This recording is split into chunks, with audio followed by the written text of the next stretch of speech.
EDSA na! Siyempre, kasama po siyempre. Pinangungunahan po niyan ng apakatalino sa lahat! Henyo! Tender, pero Diyos pa rin kag nagarago mo! Siyempre, kasama din po inyo abang lingkod, the prodigy of Tanghenyo, yours truly, Diego Bandido! Pag may buhok, kailangan ba bang i-memorize yan? Basic! Hindi ako yan!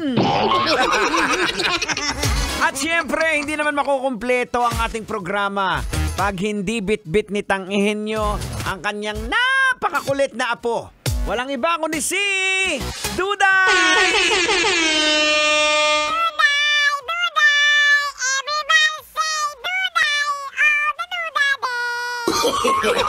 No. Ayos ka, Duday. Kumakanta-kanta ka ngayon, ah. Sa bagay, may kanta niyan, eh. Everybody say Duday. Ay, nako, sa mga kabisyo po natin dyan, magandang hapon po sa inyong lahat. At iniimbitahan ko po kayo, lalong-lalo na ikaw, Manong Driver, na samahan niyo po ako hanggang, samahan niyo pala kami sa Manong Tingin ni Tanghenyo sa sorry na tang programa natin. Ay, kaya nga eh. Parang gusto mo, ikaw na lang mag-isa dito? Hindi! Sa programa natin. Oo nga, Tanghenyo, parang gusto ni Uncle Diego, siya na lang mag-isa dito. Gusto mo, ikaw na lang? Hoy, Duday ka na naman, nagagatong ka pa! Pambira naman, oh! Huwag kayong ganyan! No. Ay, nako, sa mga kabisyo po natin dyan, again, ang paalala po namin dito sa programang EDSA na mag-ingat po tayo dahil sobrang init po. As in, ako naiintindihan kita, Manong Driver. Ito kasi yung realization ko, itong mga nakaraan lang talaga sa sobrang init. Kasi sa sasakyan nga, di ba? Sa kotse, maayos pa yung kotse mo. Di ba? Ako po pinagpapawisan ako, promise. Sa loob ng kotse.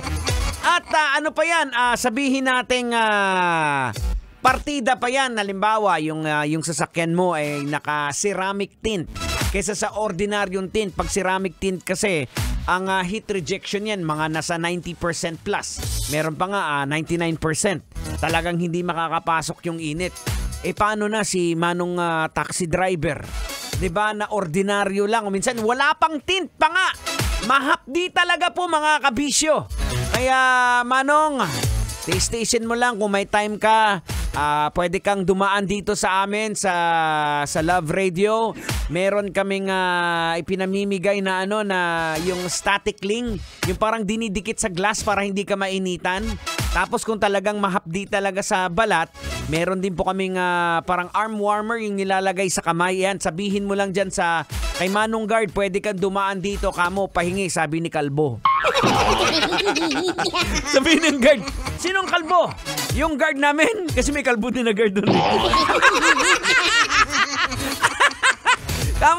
Kamo si Diego Bandido, yung pag may buhok, hindi siya yun. Manong, boards, ingat po tayo, dapat lagi may dalang tubig, ha. Importanteng imbudati po yan. Stay hydrated. Kasi mahirap na, mga kabisyo, baka abutan tayo sa kalsada. So again, sa mga kabisyo po natin dyan, ha, ikaw ate, ikaw pasahero ni Manong Driver, na especially mga taxi driver, ha, shout out lang sa mga Grab drivers natin. Alam ko medyo tinted kayo pero may mga taxi drivers talaga mas kawawa sila kasi hindi nga tinted yung di ba, yung kanilang ang taxi bawal. At least ikaw medyo may lilim pa sa loob. Si Manong taxi driver walay na walay talaga. Kaya sa mga nakasakay ng taxi, teke naman, magbigay ng extra tip. Oo, pampakasuelo lang kay Manong. Pampagising lang. 36 after 5 o'clock. Kasama pa rin po dito sa programang EDSA. Diego Bandido, Tanghenyo at Duday. Kailangan pa bang i-memorize yan? Basic! Kailangan pa bang i-memorize yan? Love Radio Basic!